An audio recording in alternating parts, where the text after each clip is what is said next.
जर त्याला आत्ता धडा शिकवला नसता तर पुढे जाऊन त्याने कदाचित तुम्हाला पुन्हा त्रास दिला असता. म्हणून आणि हो, सगळी कामं मला पण वेळच्या वेळी करायलाच आवडतात. तो पण एक भुवई उंच करून तिच्याकडे बघून बोलला. तशी तिने होमध्ये मान हलवली आणि तिच्या रूममध्ये गेली. आज हिने मला पुन्हा उलटून काहीच उत्तर दिलं नाही. का? सुधारली का? आदित्य मात्र मनातच विचार करू लागला आणि मग तो पण स्वतःची बॅग पॅक करू लागला. आता पुढे. त्याने त्याची बॅग पॅक केली आणि थोड्याच वेळात तो तिथून खाली रिसेप्शनवर आला. युविका तिथेच त्याची वाट पाहत उभी होती. निघायचं? तिने विचारलं. तसा तो हो बोलला आणि मग ते दोघेही बाहेर उभी असलेल्या कॅबमध्ये बसले आणि एअरपोर्टवर पोहोचले. आता ते एअरपोर्टवरच्या लॉबीमध्ये बसले होते. त्यांच्या फ्लाईटची जशी अनाऊन्समेंट झाली ते दोघेही फ्लाईटमध्ये चढले. पुन्हा त्याचीच विंडो सीट होती. पण ह्यावेळी युविकाने काहीच गडबड केली नाही. ती चुपचाप त्याच्या बाजूला जाऊन बसली. थोड्या वेळाने विमानाने टेक ऑफ केलं. अजून 2 तासांनी ते मुंबईला पोहोचणार होते. पण आत्ताही युविकाचा डोळा लागला आणि ती सीटवर मागे डोकं रेलून झोपून गेली. मिस सबनीस, जर तुम्हाला विंडो सीटवर बसायचं असेल तर तुम्ही बसा, आदित्य बोलला. नाही सर, राहू दे, तुम्ही बसा, युविका हसून बोलली. मिस सबनीस, प्लीज बसा तुम्ही, नाहीतर मला गिल्ट येईल की येताना पण मी तुम्हाला ती सीट दिली नव्हती आणि आत्ताही ती सीट देत नाही आहे, आदी बोलला. नाही सर, खरंच नको, मी इथे कम्फर्टेबल आहे. थँक्यू सो मच, तुम्ही माझा इतका विचार केला, युविका बोलली. नो मिस सबनीस, प्लीज बसा, मी म्हणतोय म्हणून बसा, प्लीज प्लीज बसा, आदी काकुळतीला येऊन बोलला. नाही, नको ना सर, मी इथेच ठीक आहे. Thank you so much, thank you so much, Yuvika हसून बोलत होती. Miss Sabnis, oh hello miss Sabnis, are you okay, Aadi बोलला. कारण ती सतत हसतच होती. तिने त्याच्या खांद्यावर डोकं ठेवलं होतं आणि त्याचा हात घट्ट पकडून बोलत होती. No sir, I don't want window seat, thank you, thank you so much. तसे आदीने डोळे फिरवले आणि तिच्या दुसऱ्या दंडाला त्याच्या एका हाताने पकडून जोरात हलवलं.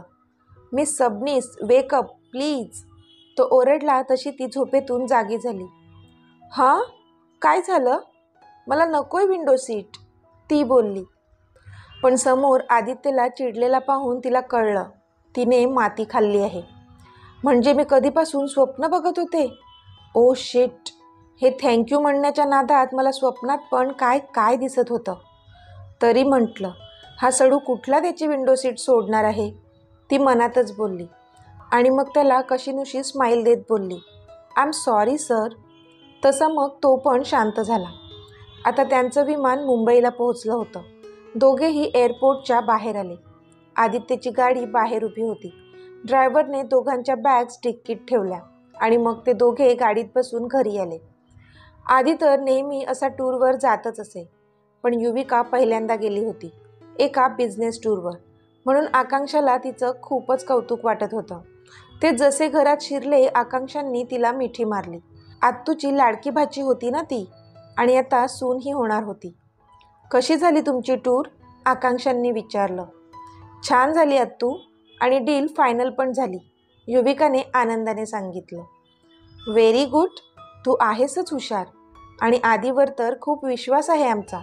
तो असताना कोणती डील क्रॅक होणार नाही असं होऊच शकत नाही. काय आधी, आकांक्षा हसून आदित्यकडे पाहत बोलल्या. छोटी आई, असं काही नाही, पण खरंच मज्जा येईल त्या अगरवालसोबत काम करायला. आदित्यने एक कटाक्ष युविकावर टाकला आणि तो बोलला. पण युविका मात्र काहीच बोलली नाही, कारण ही डील त्याने कोणत्या परिस्थितीत फायनल केली होती ते फक्त तिलाच माहीत होतं. बरं, तुम्ही दोघेही आज जा आणि फ्रेश होऊन आराम करा, मी नंतर तुम्हाला जेवायला बोलवते, ओके, आकांक्षा बोलल्या. तसे दोघेही आपापल्या रूममध्ये गेले. युविका फ्रेश झाली आणि तिने तिची बॅग अनपॅक केली. आता तिने स्वतःला बेडवर झोकून दिलं. ह्या 2 दिवसात बरंच काही घडून गेलं होतं. ते सगळं पुन्हा तिच्या डोळ्यांसमोर येत होतं. ह्या टूरवर जाण्याआधी तिला किती टेन्शन आलं होतं, पण त्या मानाने ही टूर खूप चांगली झाली होती. म्हणजे प्रॉब्लेम्स होऊनही ते त्याने खूप छान पद्धतीने सॉर्ट केले होते. तो बोलला होता की कॉन्ट्रॅक्ट इनामदार ह्यांनाच मिळेल, हा माझा शब्द आहे. तेव्हा मला त्याचा तो ओव्हर कॉन्फिडन्स वाटला होता. पण नाही, त्याने ते कॉन्ट्रॅक्ट तर मिळवलंच, पण सगळ्या स्वतःच्या अटी ठेवून त्या अगरवाल्सना नमवलं. वाव, त्याचा ऑरा काही वेगळाच होता. Just amazing. तिच्या चेहऱ्यावर एक छानशी स्माईल आली होती. पण त्याने माझ्यासाठी का केलं असेल? म्हणजे शौनकने सॉरी म्हटलं होतं तोपर्यंत ठीक होतं, पण त्याला सगळ्या स्टाफसमोर माफी मागायला लावलं त्याने. माझ्यासाठी केलं का हे? तिच्या डोक्यात आता विचारचक्र सुरू झाले होते. इतक्यात एक स्टाफ तिला खाली जेवायला बोलवायला आला. तशी ती उठून खाली जेवायला गेली. नेहमीप्रमाणे तिची सीट आदित्यच्या समोरच होती. सगळेजण जेवायला बसले होते, पण तिला समोर आदी दिसला नाही. तो नव्हता त्याच्या चेअरवर. पण तो नाहीये तर तिची मात्र नजर भिरभिर करत त्याला शोधत होती. का कुणास ठाऊक, पण तिला आता त्याला पाहायचं होतं. पण नव्हता तो. काय झालं असेल? बरं नसेल का? म्हणजे थकला असेल का प्रवासाने? तिचं मन तिला आता शांत बसू देत नव्हतं. पण विचारणार कसं ना? खरं तर तिच्या बाजूची चेअर पण रिकामीच होती, जी अक्षयची होती. पण त्याचं तिला एवढं काहीच वाटत नव्हतं. ह्या 2 दिवसात ना तिने अक्षयला कॉल केला होता, नाही अक्षयचा तिला कॉल आला होता. पण तरी तिला कसलाच फरक पडला नव्हता. पण आत्ता हे काय होतंय तिलाच कळत नव्हतं. तोच आजोबांनी विचारलं, आदी कुठे आहे? तो जेवणार नाही आहे का? तसे तिचे कान टवकारले. त्यावर प्रतीक्षा बोलल्या, बाबा, त्याच्या मित्राचा कॉल आला होता. काहीतरी अर्जंट आहे म्हणून तो गेला. तिथूनच जेवून येईन असं बोलला. त्यावर आजोबा ओके बोलले. युविकाला तिच्या प्रश्नाचं उत्तर मिळालं होतं, पण पुन्हा मनात प्रश्न आला, काय अर्जंट काम असेल त्याच्या मित्राचं? पण तिने तो प्रश्न मनातून काढून टाकला आणि जेवणावर कॉन्सन्ट्रेट करू लागली. इथे आदीने थोडा वेळ आराम केला होता घरी, पण इतक्यात त्याला रियांशचा कॉल आला होता. 2 दिवसाआधीच त्याचं ब्रेकअप झालं होतं ना, तर मात्र तो देवदात झाला होता आणि त्यानेच त्याला अर्जंटली बोलावून घेतलं होतं. हे रियांश, हे काय आहे? काय करून ठेवलंयस तू स्वतःचं? आदीने रियांशला विचारलं, कारण रियांश एकदम नर्वसपणे सोफ्यावर झोपून होता. तो शून्यात बघतोय असं वाटत होता. त्याच्यासोबत बाकीचे मित्र पण होते तिथे. हे आदी, बघ ना, ती डॉली ह्याला सोडून का गेली, हा तर फार वेडाच झालाय, राहुल बोलला. रियांश, हे काय आहे यार? एका मुलीसाठी तू असा वेडेपणा करणार आहेस का? अरे तुला म्हटलं ना, मुली अशाच असतात. त्यांच्यामुळे तू स्वतःला त्रास करून घेऊ नको. एक गेली की दुसरी असतेच रेडी. इतक्यात कसा काय गिवअप करू शकतोस तू? हे राहुल, जिग्नेश, उचला ह्याला आणि रेडी करा. आपण जातोय युनिव्हर्स क्लबला.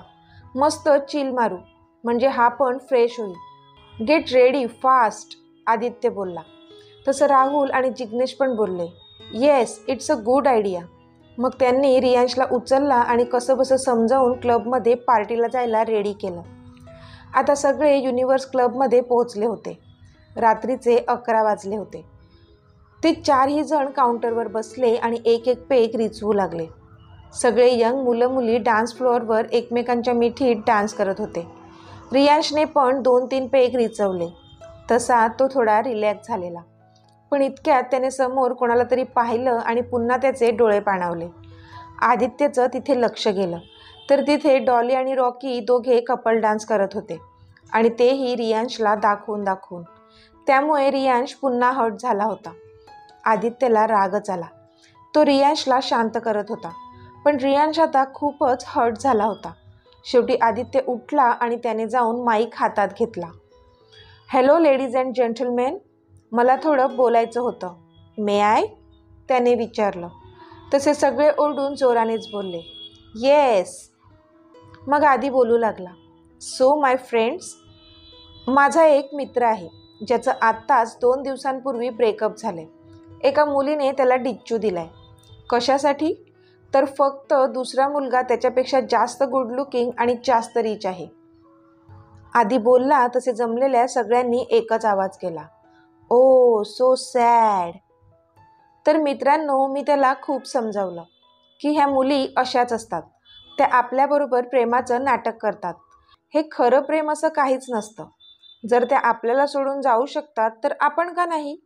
एक मुलगी सोडून गेली तरी दुसरी मुलगी आपल्या आयुष्यात येऊच शकते आणि ती तिच्यापेक्षा चांगली येऊ शकते.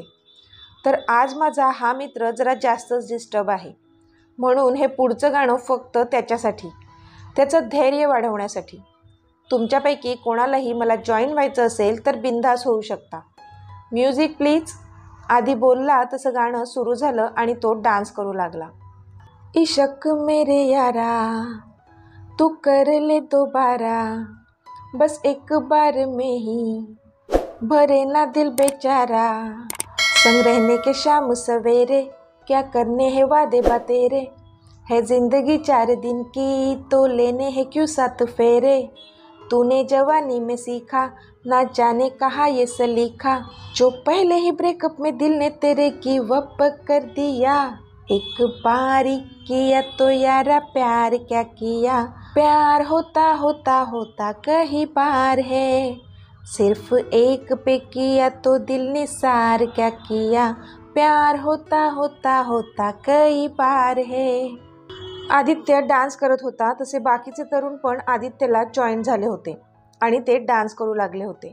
त्यातल्या खूप जणांचा पण आधी ब्रेकअप झालेलंच होतं, त्यामुळे ते गाणं त्यांना परफेक्ट सूट होत होतं, म्हणून मज्जा पण येत होती त्यांना डान्स करायला.